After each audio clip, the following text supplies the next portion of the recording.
question is, are you ready?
What do you guys want to talk about?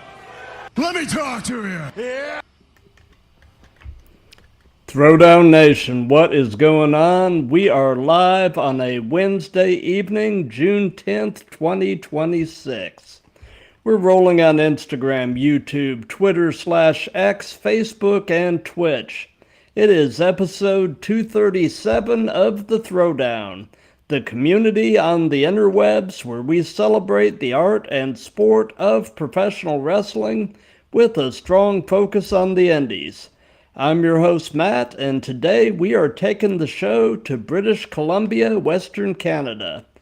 I will just ask that you welcome with me Good Theolonious. How are you? I'm doing very well, thank you. And of course, you have to welcome the Mittens here, lefty and righty. They're always a big fan of podcasts. They have lots to say, although you can't hear them. But no, I can't hear you either. I'm wearing headphones. Calm down. All right, Very nice. that's Very what we're nice. getting. Nice. Yeah, as I was telling you before we went on the air, I've been to Vancouver myself. My only exposure to Vancouver was the airport, but what little bit I saw appeared to be quite nice. You live in a beautiful area.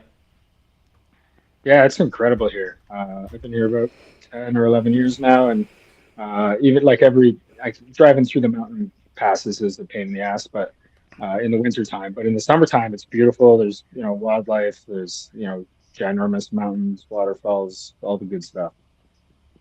Absolutely. And for those of you watching live, let me direct your attention to the ticker running on the bottom of the screen. That contains all or at least most of his social media accounts along with mine. So do us a favor, if you aren't following or subscribed, take the time and go to each of the platforms and do so. It definitely helps both of us. And any questions or comments, just throw them in the chat and we'll either handle them as we go or do a little Q&A at the end. So we'll go ahead and get started with the first and really the most obvious question, and that is, how long have you been wrestling? My debut was in May of 2000, so 26 years and counting. Wow. So you just hit your wrestleversary. Yeah, not too long ago, I guess so. Yeah.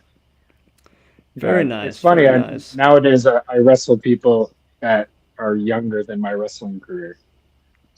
Wow. So who actually trained you? I was trained by Waldo von Erich and Carl LeDuc. Carl LeDuc Nice. of the famous LeDuc family, and Waldo von Erich, of course, from WWF and wrestling some epic battles at Madison Square Garden.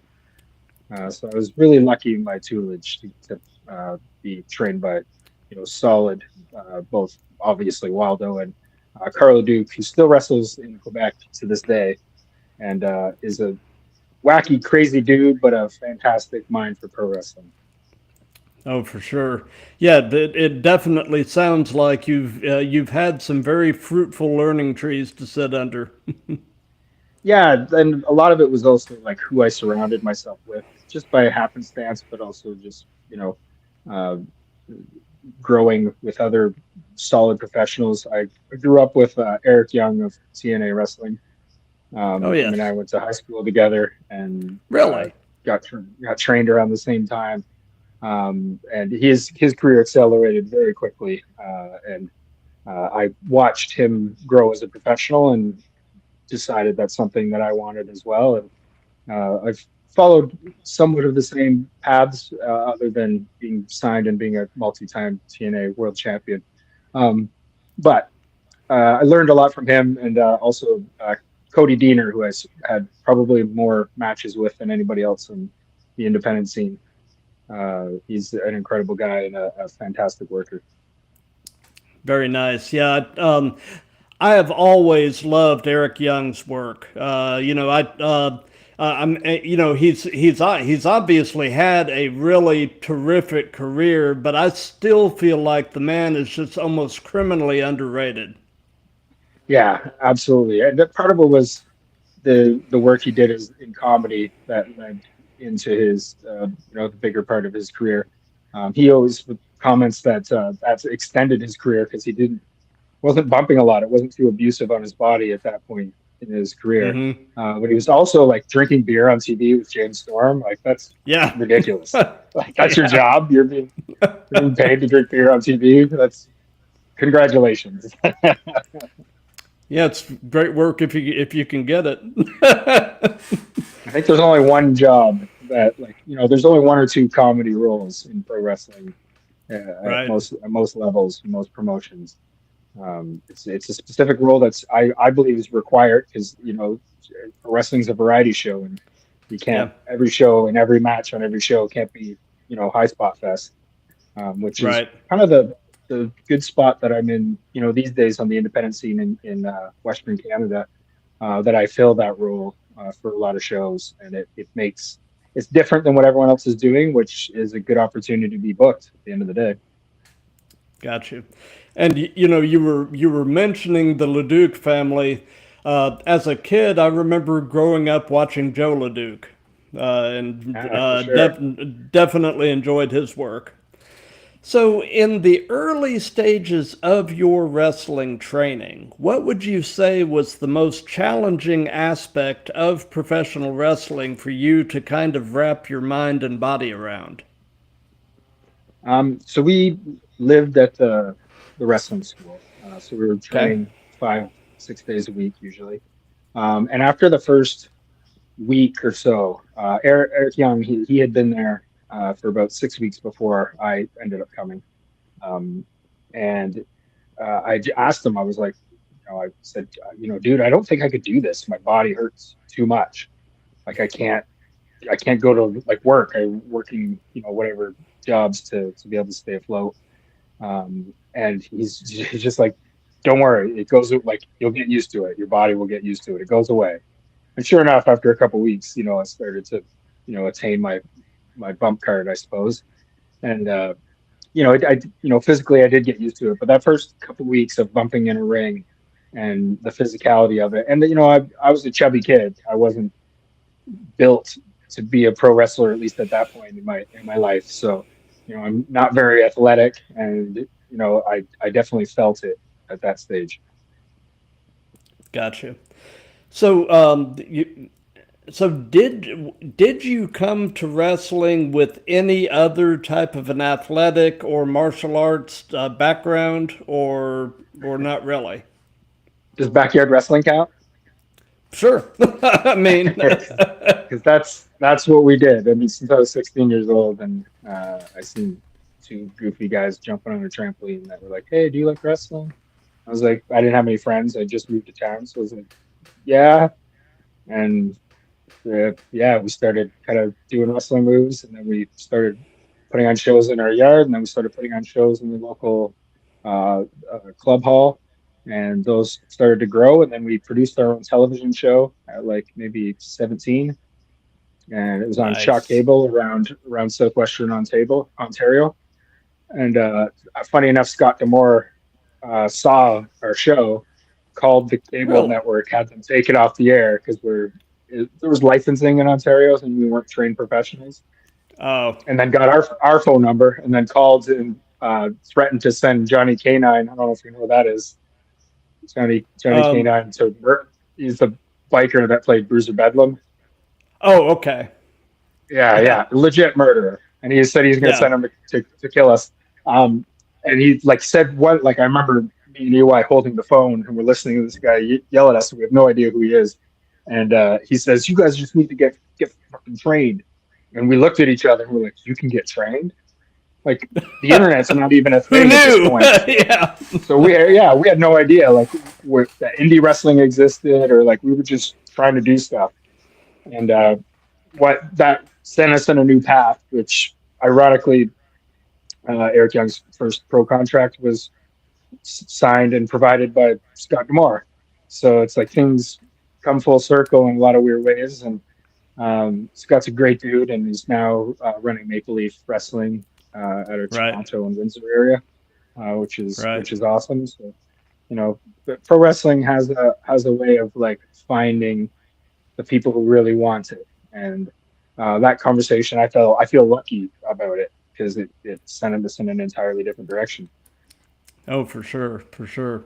So I'm presuming, based on the conversation so far, that you've been at least a fan of this stuff the huge majority of your life. So what would you say is your earliest wrestling-related memory? So when I was I think I'd be 7 years old. WrestleMania 3 was at Pontiac Silverdome, which is Hulk Hogan slamming Andre the Giant, one of the most Oh fantastic yeah, moments in professional wrestling history. And I was very excited because my uncle had tickets and I was presumably going to go. So I went to school and was bragging about it at school, and I gave a kid a wrestling move. I believe to my young mind to where it is now that my mom said I like slammed him. So I'm thinking a DDT maybe. I gave him and yep. I like the kid gave, he gave for sure. But the kid was bleeding. His mother was very upset, and I was grounded from watching wrestling. I was never allowed to watch pro wrestling again, Ah, which is kind of funny how that worked out. And I yep, didn't actually end up watching it again until I was maybe 13, and I turned it on with a friend, and it was Doink the Clown was doing something, and I just like I don't get this. I don't enjoy this. So it wasn't until yeah. I moved to that other town and those kids were bouncing on the trampoline that I watched wrestling. It was just in time for Raw and Nitro's head-on collision, the Oh yeah, NWO, and the Monday Night Wars. Yeah, yes, yeah. So it was a great time to jump back in, and ever since then, I've definitely been a standard of mine to be watching some sort of wrestling at some point. Although watching the older stuff seems to be the go-to, especially with WWE on Netflix and stuff. The old pay-per-views from the mid yeah. '90s, it's my go-to. Absolutely. Yeah, like I said, when we were talking before we went on the air, I've been a fan since I was around 11. Started off as a kid in Florida watching the old Florida Championship Wrestling in the early '80s with Gordon Soley doing commentary, and the first feud I was invested in was Dusty and Kevin Sullivan. Sweet. And when you're 11, man, Kevin Sullivan's kind of a scary dude. You come to find out later that apparently the man was a complete sweetheart behind the scenes, but he had the whole satanic gimmick going on at the time, and when you're 11, that's some heavy stuff. And Absolutely. in many ways, he sort of paved the way for characters like the Undertaker and Bray Wyatt. So he was kind of ahead of his time. Yeah, absolutely. So so what was the first live show you ever attended as a fan? WWF put on a show in Chatham, Ontario. It was a house show, and Shawn Michaels wrestled Steve Austin in the main event, and it Nice. was so much fun. Like looking back on it now, and still like where my mind is in pro wrestling. Like they were just messing around. It was a house show. They didn't do anything, but it Right. was incredibly entertaining.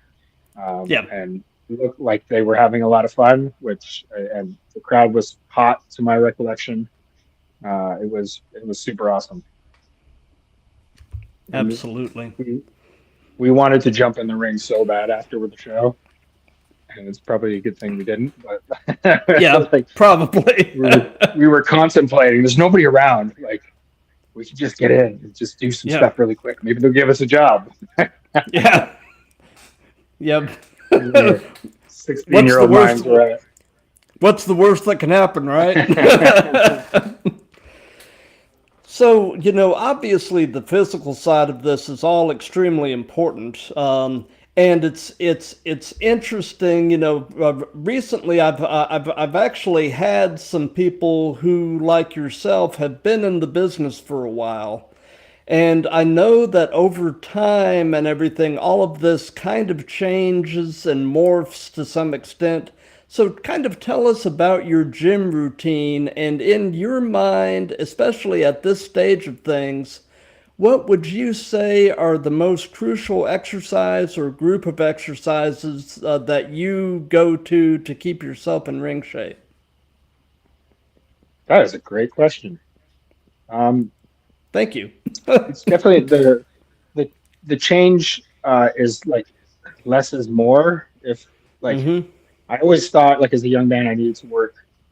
I every day I needed to be in the gym. I needed to hustle. I needed to destroy my muscles every time. And now that I'm older, I'm pretty strict on my 4 days a week. And I'm only spending, well, I spend 2 hours at the gym, but I only have, 5 or 6 exercises that I'm concentrating on each time, splitting up my body parts. And then I stretch for half an hour before I even get started. Um, and then I'm usually doing abs or some sort of like burpees or something that's cardio wise at the end to get a good sweat. Burpees actually like for an exercise for a pro wrestler that or somebody who's wanting to get into pro wrestling. It offers that physicality of like getting up and down, which is a big part of being in the ring and being able to do that efficiently. And it's good cardio. It's the closest thing I could say to like because you don't have a ring, so you can't practice running the ropes, and you can't practice Right. being in the ring and moving around. And I would say like a burpee is the closest thing to that you could get in a gym setting. Absolutely. So, away from wrestling, what are some of your other hobbies, interests, that kind of thing? What do you like to do with whatever spare time you might have? Go to the gym. Spare time. Oh, geez. I enjoy piano. I play the piano, and it's more like I call it like campfire piano because I can't like Hmm. play a sonata or anything like that, but I can do chords, play basic chords and sing along to it, and that is my like Zen space. If there's a random piano in the middle of some town, I will always sit down and play a little bit. I have a keyboard in my place, and you know, on a Saturday afternoon if I'm not booked and I'm not traveling somewhere, and I quite enjoy playing the piano. Nice, nice. So, another outside of wrestling question, and that is outside of wrestling, what person inspires you the most and why?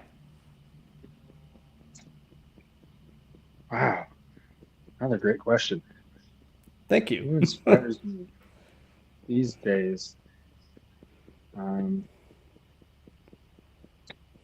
there's a failed comedian named Owen Benjamin, Okay. and he's super. He's led a super interesting life, and nowadays he's works. He has his own farm. He homesteads. He's very opinionated, and I definitely don't agree with everything he says. But the way he looks at life and the way he looks at his family and himself is a positive but critical kind of mindset. And yeah, I think outside of wrestling, he's somebody that I enjoy listening to him uh, break down, his life and why he makes certain choices and why he thinks that there's other choices that, I should make or other people should make. And again, not agreeing with everything he says, he makes some points that make me think. And I'm somebody that enjoys thinking outside the box and looking at things outside of the norm, and paying attention to the finer details and correlation of thoughts and ideas that become, one. And so, yeah, I'd say that. Nice, nice. So, what would you say is your favorite thing about British Columbia? Uh, Freshwater lakes are pretty awesome. I'm in the Kootenays currently, which is right smack in the middle of the province.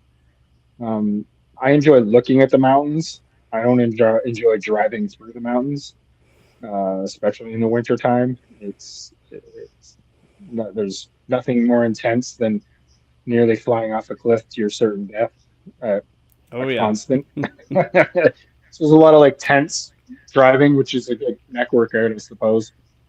I'll come out of a drive and my legs will be sore and my shoulders and neck will be sore just from being tense for an extended period of time.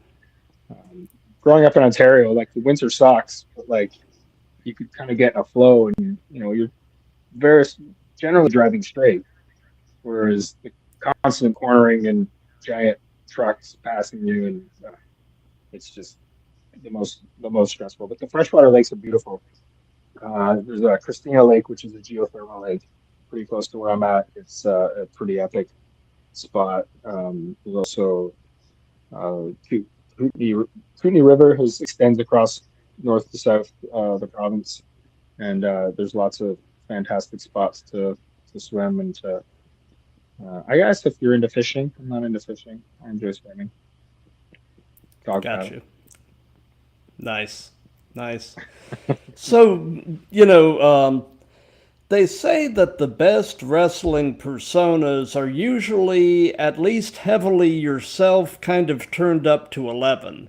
So tell us about in-ring Good Theolonious and kind of compare and contrast him with everyday you and kind of give us the origin of the persona and how it has evolved over time.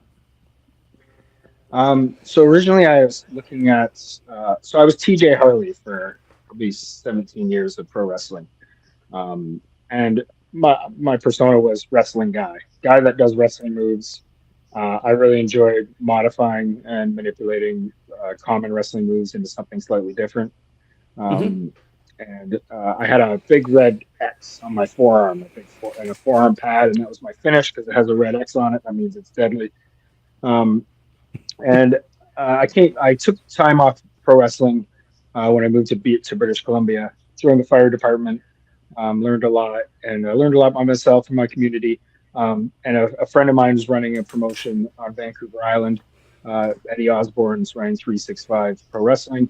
Him and I are old friends. He's like, "Hey, do you want to do like one match?" And I still had my gear. I was like, "Yeah, I'm not in bad shape. I'd like to do one match." So I went over to Vancouver Island and wrestled at a salmon festival. Wrestled a guy named BJ Laredo. We had a fantastic match, and I was like, "I love pro wrestling. I forgot how much I love this. This is amazing." Um, and I wrestled for a couple of years as TJ Harley on Vancouver Island, and I got to the point I was just like, I'm hurt more than I want to be. And I was looking at like how can I extend, into my late 40s pro wrestling, but not be hurt all the time.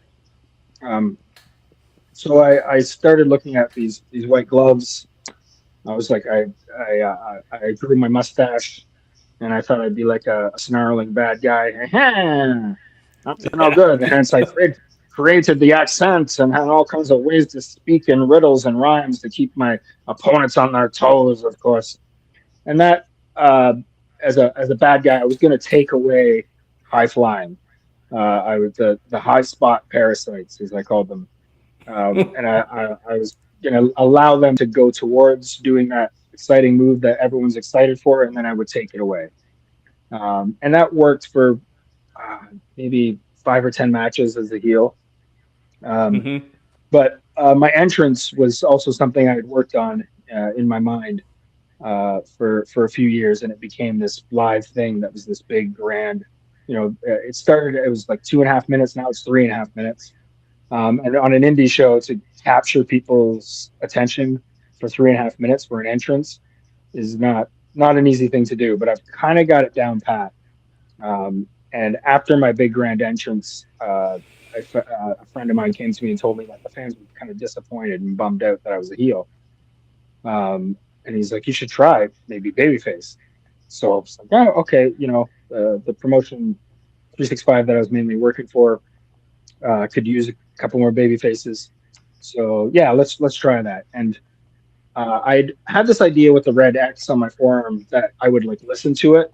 It would tell me to do evil things, and then I would have this guy with a pillow in like a black costume that would carry my forearm like on the pillow out to the ring to make it like this is special and like should be feared or laughed at, I suppose.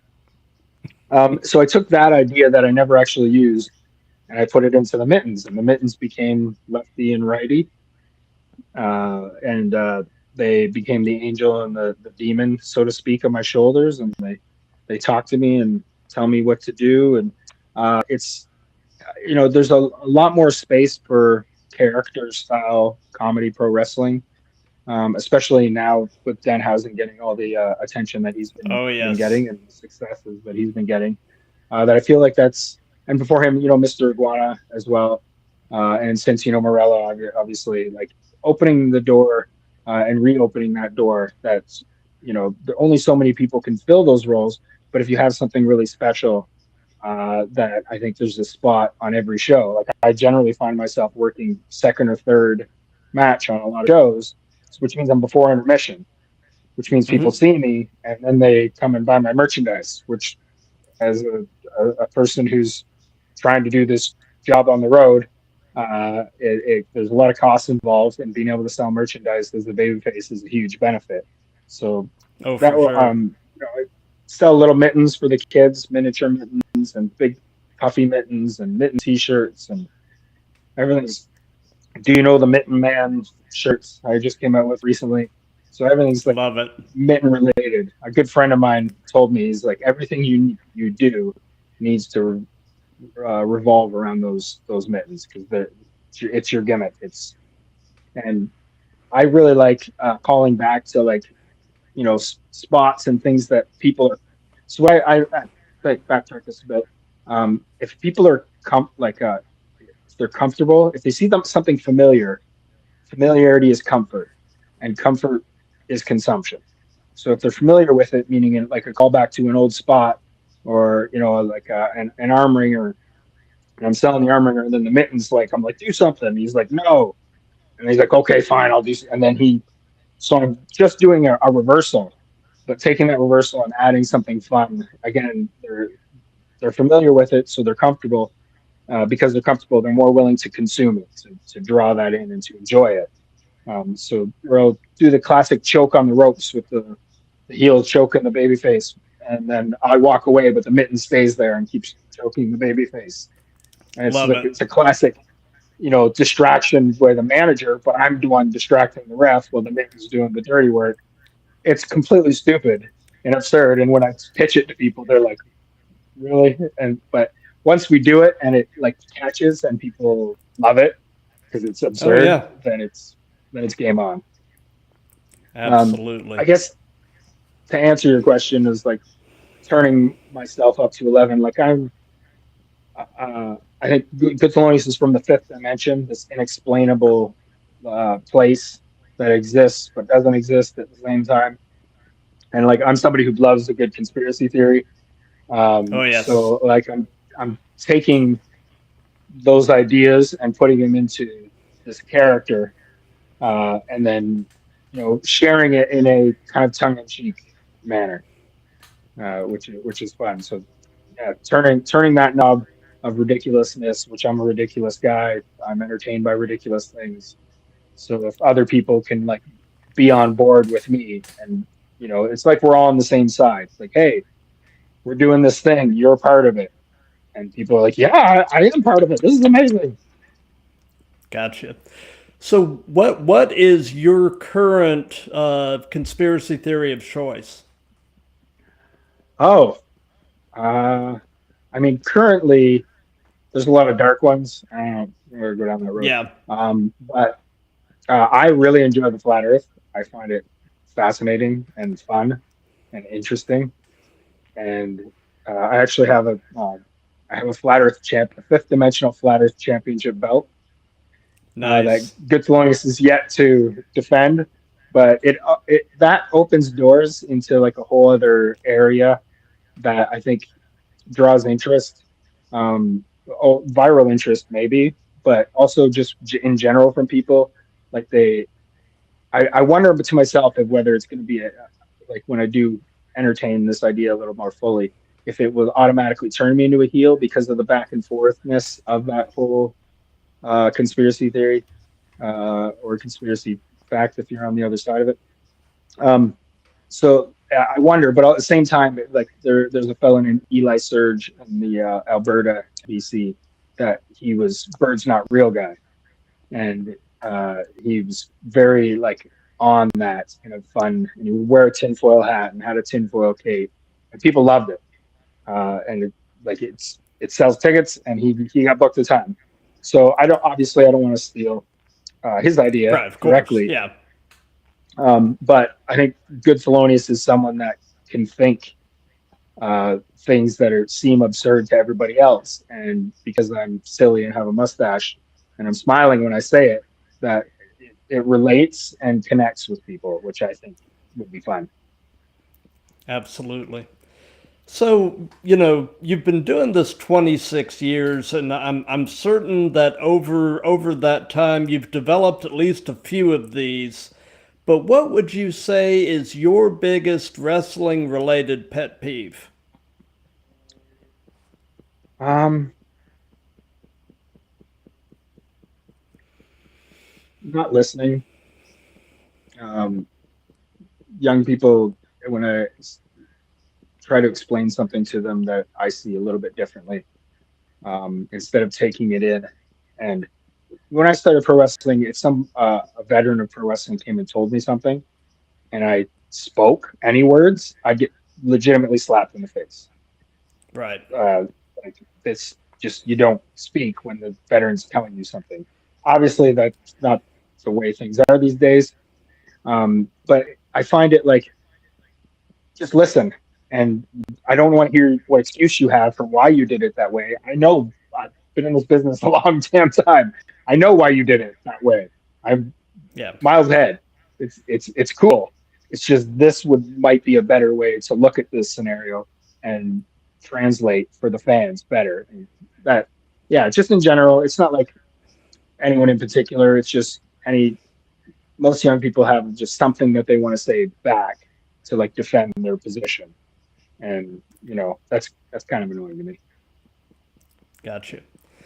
So, over the time that you've been in the business, what would you say is the most unusual or memorable encounter with a fan that you have had? Doris in Sault Ste. Marie, Ontario.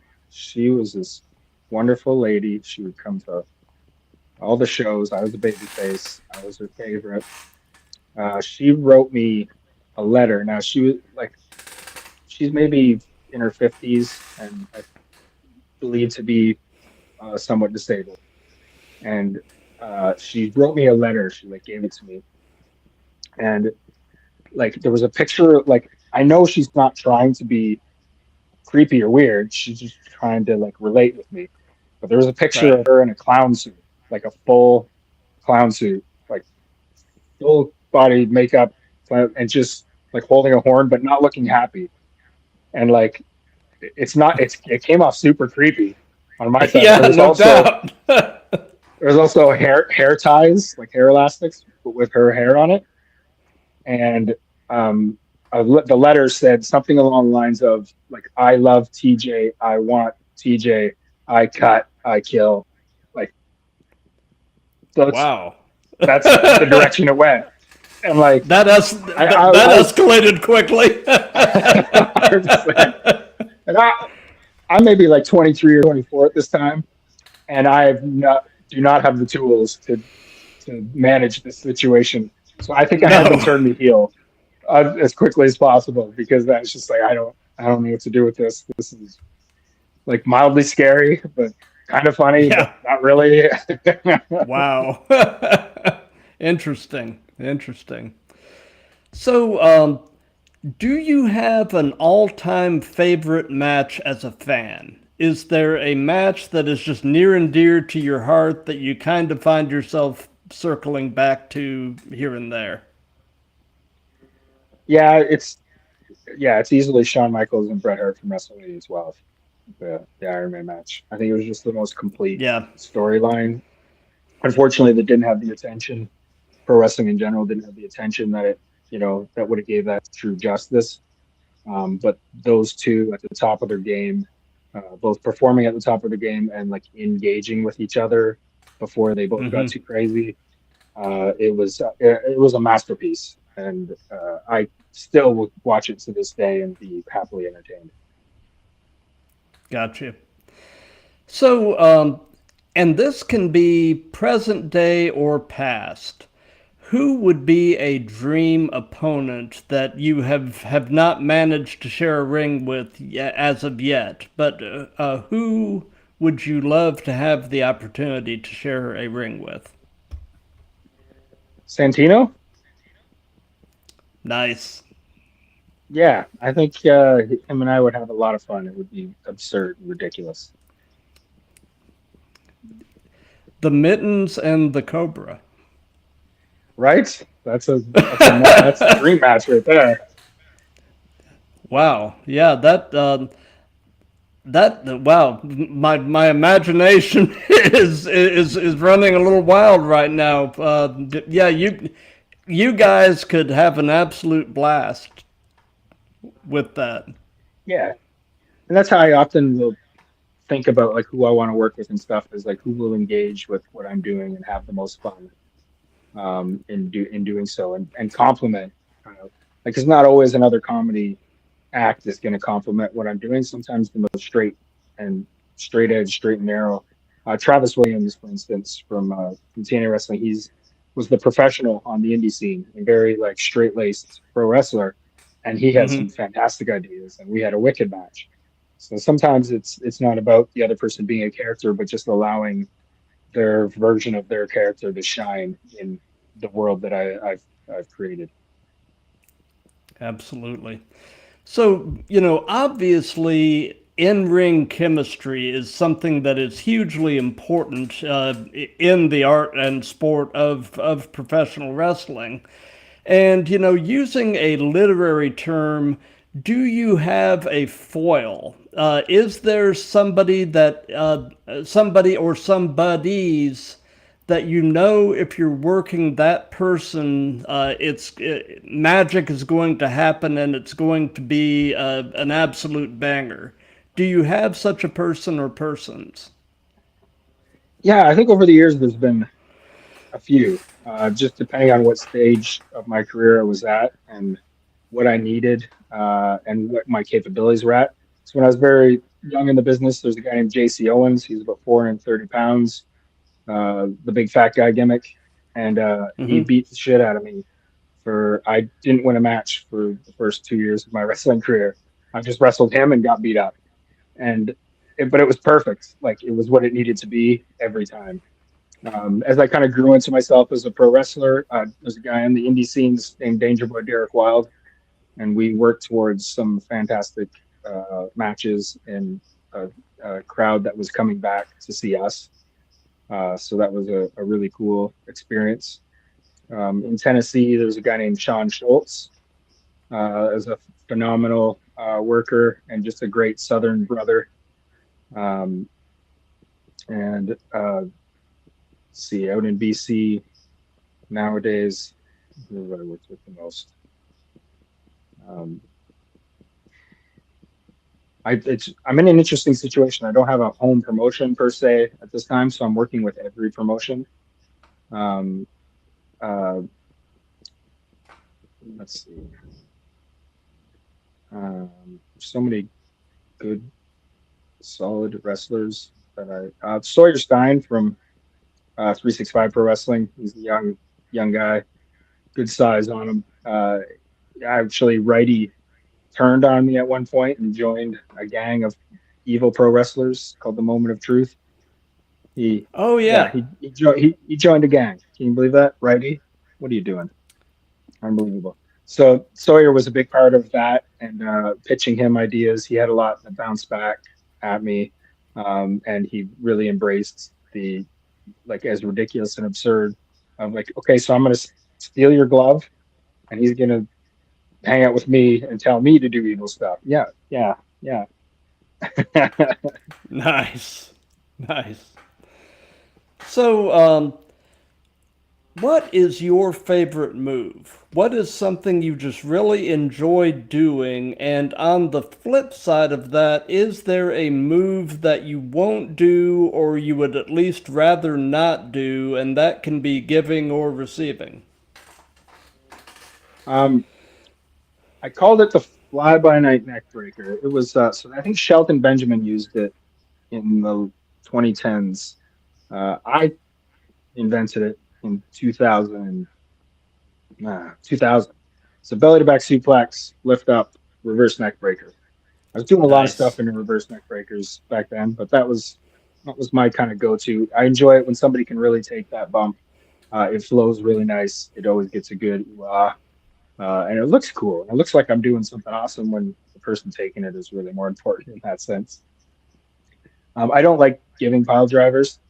I love taking them. I'll take a pile driver any day of the week, but I don't like giving them. I just don't like putting somebody in that position, even though like I'm happy to be the one in that position.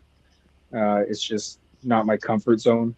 Uh, Landing on my tailbone with someone else's weight on top of me also isn't super comfortable. Right. Um, so yeah, I prefer not to pile drive anybody. But I'll take like mostly anything. I mean, as long as like there's a level of trust obviously between us that has to be built before I'm like, okay, let's do a flipping pile driver off the top rope, buddy. That sounds fun. Or Yeah. take some high level risk that I wouldn't normally take. And it's the first time I've been in the ring with somebody. It's it, it's they get we want to talk about what they're going to be doing because I'm not in the position where I want to get hurt at this point in my career. So like let's talk about it. Let's make sure we're both on the same page. And I can usually tell by the confidence in somebody how they speak to me, how they talk about wrestling. It's kind of like it defines kind of where they're at in pro wrestling and how much I'd be willing to work with them on a physical level. Gotcha. Yeah, as a fan, a move that I always get an uncomfortable feeling when I see it being set up for, and you don't see it much these days, is the vertebreaker. Uh, Yeah, that fair. that that move, it just looks like there are so many ways that could go catastrophically bad. And like I said, you don't see it much these days. I think that the last time I saw one, I believe Cody Rhodes was working Logan Paul, and he pulled out a vertebreaker during that match. But Cody is one of the people that I would trust to do it safely. But I just always have a sort of a pit in my stomach when I see a vertebreaker being set up for. So That's fair. There's probably a good reason why people are doing it too often yeah, these days. absolutely. So, you know, uh, like we've said, you've been doing this for 26 years, so I'm sure this applies to one degree or another. So I'll ask you what hurts right now. Uh, Nothing. Huh. That's beautiful. That's Yeah, beautiful. about a year ago, I had a hip thing, and it took a year for it to go away.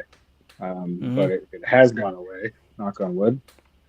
But right now, I'm very healthy, and yeah, I'm happy. Everything I'm doing in the ring feels comfortable. I mean, I still got the old guy pro wrestler walk. Yeah. That just comes in time. But, Right. I'm not the fastest moving in general, but after wrestling or being in the car for 6 8 hours, like I'm definitely slow moving and sore at that point. But other than the general soreness that comes with pro wrestling and as a whole, yeah, I'm healthy, which is great. Blessed. That's beautiful. You can't ask for much more than that after a 26-year career. So, speaking of that, over the span of time you've been doing this, what would you say is the worst bump you have taken? I took a belly to back suplex from a guy named the Anarchist, and I was very young, Nice. and he didn't take care of me. He pretty much dropped me on Hmm. my head, and I wasn't in great shape, so I wasn't physically able to take that type of bump. And he knew that he was being rough on me because he could. Um, and yeah, that was very uncomfortable. That hurt me for a long time, and I think my back still might be sore from that. Like, not sore, but like there's like certain positions or things that I do, and I'm like, oh, that's that old soreness back again. Yeah. But Yeah. that's life. He Yeah, didn't do but anything with his pro wrestling career, so I'm okay with it. right, but you do hate to hear about people taking liberties with people just because they can, you know. And that was just how it was when I started. There was Yeah. a guy named Magnus von Steel. He's 300 pounds, giant mongoloid, muscles coming out of his ears, and he beat the shit out of me because he could. Yeah. And Yeah. like, no one ever injured me. Like, I wasn't being Right. injured, but I was definitely feeling everything. Yeah, you were being shown your place in the pecking order.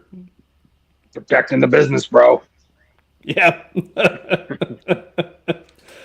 So, knowing everything you know at this point in your life, if you could give any advice to your younger self, what would it be? See, that's a kind of interesting question, like a bit of a trick question, because if I knew now what I didn't know then, like I wouldn't have gone down the paths that I've gone to become who I am. You know what I mean? So like Right. if I told myself, hey, like getting in shape is the most important thing that you could do as a pro wrestler, I probably wouldn't have listened to me now. I was like, who are you, old guy? Get out of here. Um, but I was told that, but not by myself. So maybe that would have changed. But I feel like if I didn't follow the path that I followed and gone through the failures and the epic crashes that life can sometimes throw you, that I wouldn't be Good Thelonious today. Like I wouldn't be doing the fun things that I'm doing today because the stories that we create come from our failures in general, um, and as a whole. And so, like, I'm happy for every failure because I've learned from it and I've become who I am. So maybe that would be what I tell myself. Hey, dude, like you're gonna fail, but you're gonna learn from it, so it's okay. Absolutely. So, do you have any pre show traditions? Any things that you try to do consistently before you walk through the curtain? Yeah, I eat at generally 3 o'clock, like mid afternoon, before I even go to the venue. Um, I will walk the entranceway because I need to know how many steps it is because every entrance is different, every building's different, every setup's different. And my entrance is very specific to the times that moments happen in the song that I need to be at certain places. So I'll just walk from the entrance around the ring, know where the stairs are, know if there's like a pole or anything like that. The first couple of versions of my mask and stuff I couldn't see out of. So I would walk into shit all the time. And like Gotcha. I ran into a speaker, I ran into a pole, I tripped over stairs, I've fallen downstairs. I've now fixed it and I could see, which is important. But knowing the steps and the distances to the ring, uh, and then I'll do what's called shiko, which is a sumo wrestling exercise, which is like a slap on the thigh and you're doing a one-legged raise and then a squat, and then the other side. And I'll do like a full kind of set of shiko before and then push-ups and the bungee cables, just that full warm-up Yeah. thing. Because I need to like get myself in a certain mindset, and that's like part of me getting there. Back in the day, I used to bump against like a concrete wall, like I'd hit my back on the wall to like Mm-hmm. try to get my blood flowing and my energy going and stuff like that. Yeah. I'm too old for that shit now. So, give us a quick rundown of your gear bag. What all do you carry in your gear, and do you carry anything unique or unusual? And how many pairs of the mittens do you carry? This is currently the only pair I have, because I sell them, ring worn mittens, which are I tell the kids, or the people buying, that's their cousins. They're cousins. That's they've gone through a Nice. lot, and now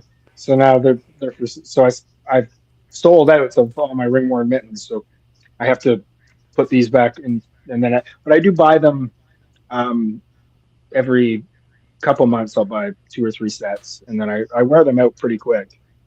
Shoving them into people from mouths Oh yeah. will do that, Yes. and like Yes. they're like your hands are one of the most active things on your body, so they're constantly moving. They're engaged in a lot of different ways. I'm pulling them off. They're being thrown around, so they take a bit of abuse. Um, my gear bag is ridiculously full, just with my cape and my mask and my the lights and I have boots. I have I, I'll try to only bring 2 sets of gear, um, just depending on like what I'm feeling, what I'm thinking. But I can usually like just barely zip up my bag. And then like on top of that, I have to carry that trunk around with all the stuff that comes with that. The FALTs, he's inside there, the lights and smoke for that. So that's a whole other level of preparation for batteries and making sure things are working. And I've gone through every failure that you could have there to learn my lessons on how to do that. And then of course the giant merch bag. So Oh often yes. I can fit my wrestling bag inside the trunk with my other stuff, but not always.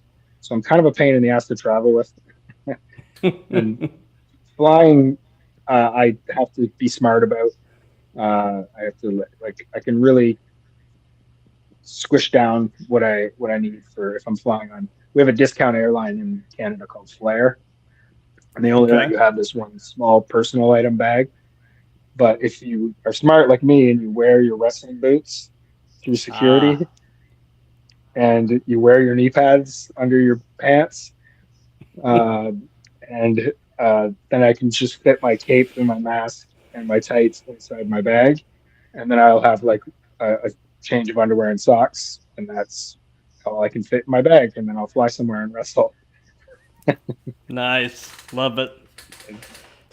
So, over the years you've been doing this, do you have a favorite venue that you've wrestled in, or are they all kind of the same to you? They're definitely all different. Um, you know, I think as far as like a hot crowd, um, in a fun atmosphere, there's a small town, ski town north of here called Revelstoke. And I was there a few months ago, and it was absolutely bonkers. We were climbing the glass of the arena to losing their minds, for everything. It was super fun.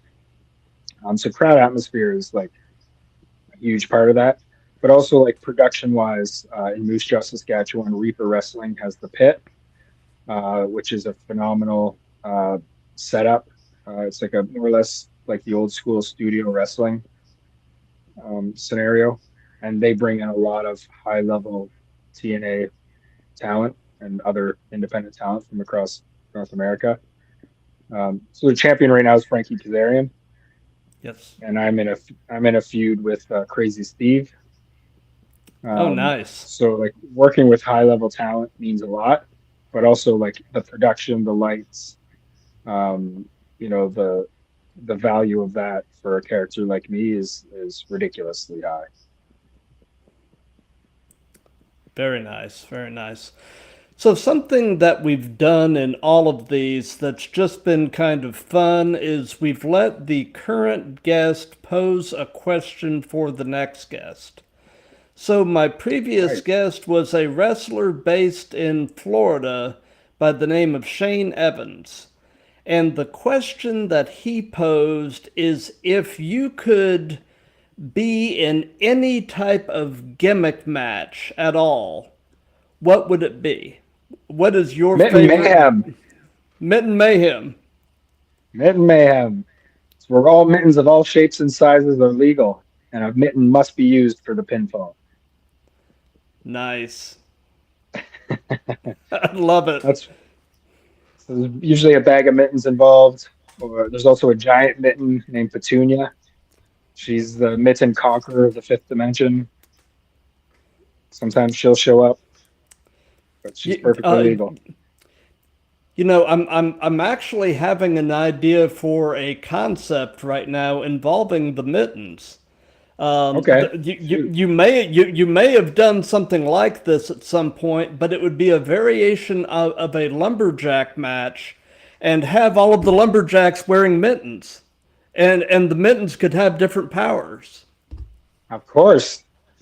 What would we call that? A lumber mitten match? Mitten jack match? I don't know. There's something there though. Everyone, Yeah, yeah, yeah. Everyone's wearing mittens and they can't clap because it makes like a quiet sound. yeah, that would That's actually pretty be sweet. fun. Yeah. Yeah.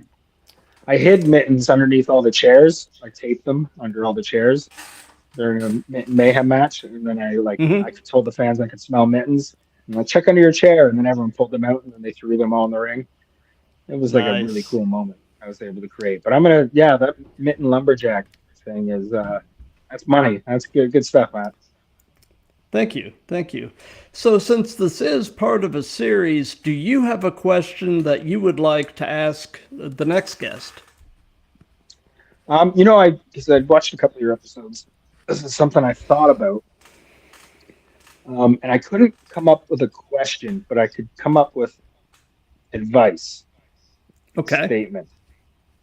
And so often I hear people say, when it comes to pro wrestling, you know, young wrestlers looking for advice, that someone will say to them, you know, have a backup plan.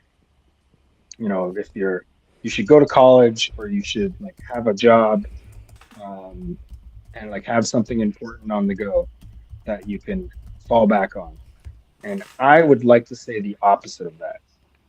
Uh, Having a fallback plan means that you'll settle. And Yep. if you want to be a professional wrestler in this business, you should settle for nothing. You should do everything that you can 24 hours a day, including when you're sleeping, should be around who you are and what you want to be in this wrestling world. I say, personally, don't have a plan and put all your eggs in your pro wrestling basket. If that's what you want, if that's what you really want, then that's what you need to do. But if it's not, then do it on the weekends and have another plan and enjoy it as much as you can while you can. There's nothing wrong with that. That's a lifestyle that a lot of people choose, and that's, you know, amazing for them to be able to do that. But if you're 100%, I'm absolutely going to be a pro wrestler, and that's all I want, then don't have another plan because why would you? Because that's what you want. So unfortunately, that's not a question. That's more of a blanket statement coming from an old pro wrestler that's been around for a while. And I never had a plan, a backup Love plan. it. Love it. Love it.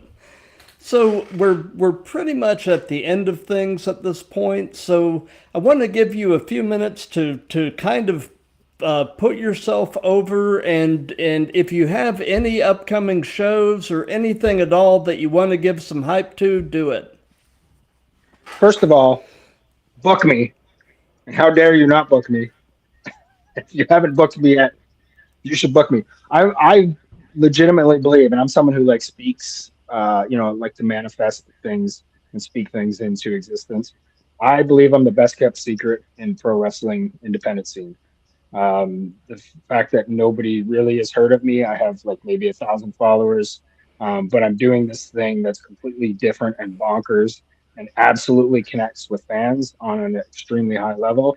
It sells merchandise, it sells tickets. People come back to see me.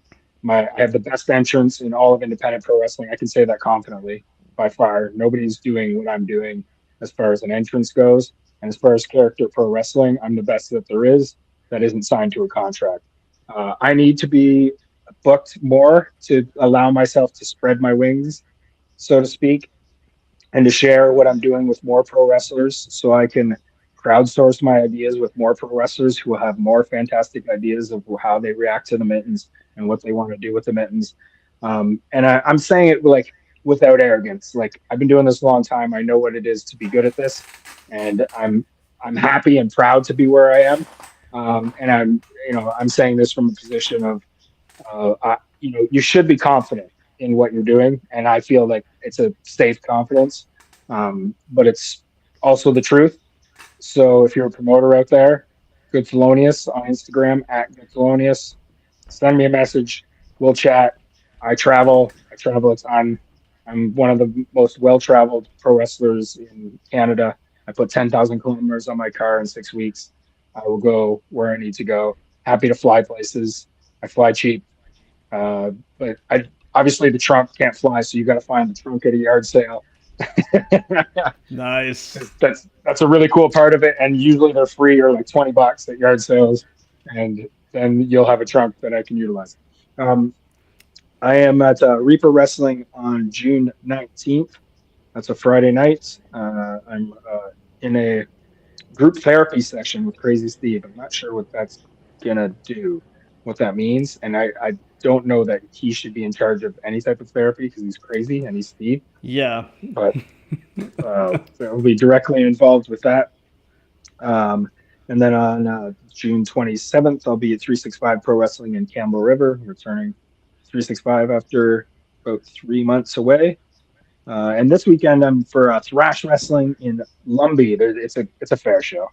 I'm doing some fair shows, but it'll be super fun. There's barbecue and a parade and all that fun stuff. And I enjoy connecting with my wrestling friends and allies and enemies, and enjoying each other's time and having good times and good stories.